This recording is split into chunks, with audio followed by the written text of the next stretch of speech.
The Great Gatsby is a film where betrayal and destructive relationships run rampant. Originally a novel by F. Scott Fitzgerald, the director, Lemon, presents a betrayal as emotionally destructive relationships through Tom's affair with Myrtle, Daisy's love affair with Gatsby, only to abandon him when he dies.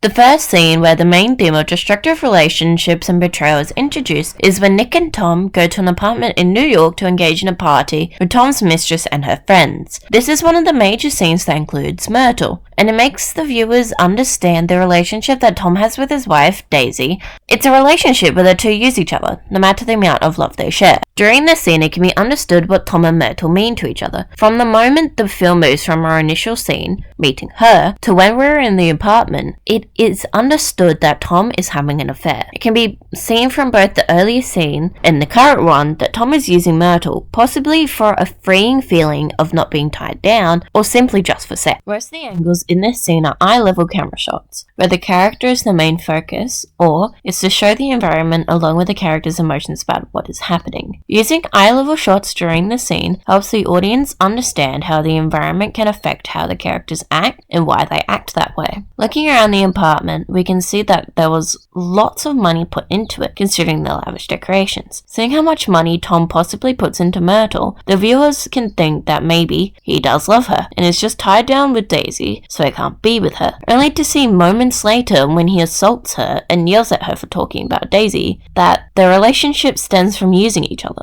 Therefore, it's not the innocent fling that everyone thought it was. The last scene in The Great Gatsby was his own funeral. After being shot to death by a man who thought he had killed his wife because he was having an affair, no one attended Gatsby's funeral. The only person who did was Nick, who tried to get Daisy to attend, due to her and Gatsby's relationship. However, she chose to stay with Tom. In the end, Daisy left whatever love she might have had for Gatsby to stay with Tom, who had the certainty of comfortable wealth. Gatsby wanted to run away somewhere else, which would leave an uncertain future for them both, while Tom had the money that she wanted. And in the end, she chose to stay with him to avoid the consequences and uncertainty of life. Daisy wants to be what she called her daughter at the beginning of the film, a beautiful little fool. She wants to have everything, yet knows she cannot, so she retreats into whatever will give her the most stability. When Nick calls Daisy's estate to invite her to Gatsby's funeral, she doesn't answer, she ignores it.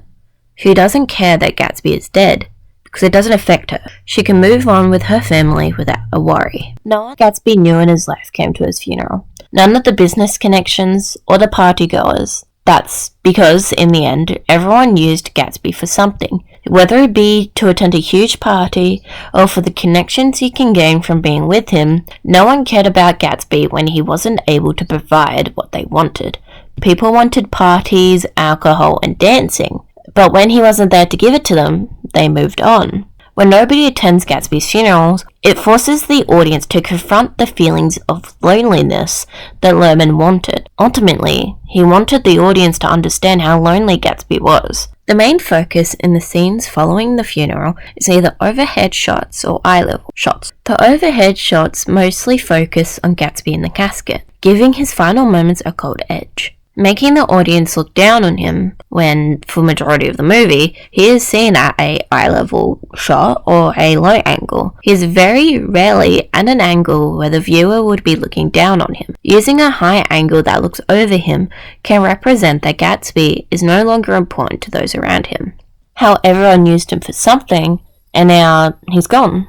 Along with the rumors around him, they viewed him as something worthless. Changing the angle at this point in the film exposes the value that people put on others when they have something that they want, and exposes the emptiness of synthetic connections. Doing it this way provides an understanding of how camera angles force them to think about how they have been portraying Gatsby.